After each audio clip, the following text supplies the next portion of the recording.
লালমনিরহাটের পাটগ্রাম সীমান্তে চোরাকারবারি তৎপরতার সন্দেহে ৩ রাউন্ড সাউন্ড গ্রেনেড ছুড়েছে ভারতীয় সীমান্তরক্ষী বাহিনী বিএসএফ।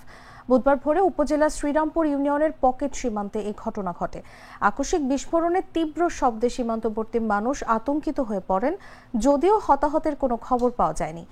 ঘটনার পরপরই বিজিবির সদস্যরা ঘটনাস্থলে পৌঁছে বিএসএফ এর সঙ্গে যোগাযোগ করেন এবং পতাকা বৈঠক আহ্বান করেন।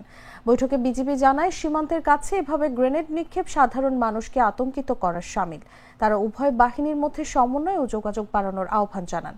বিএসএফ এর পক্ষ থেকে জানানো হয়, 7 থেকে 8 জন গরু চোরা কারবারি ভারতের অভ্যন্তরে প্রবেশ করায় তাদের ধাওয়া দিতে সাউন্ড গ্রেনেড ব্যবহার করা হয়।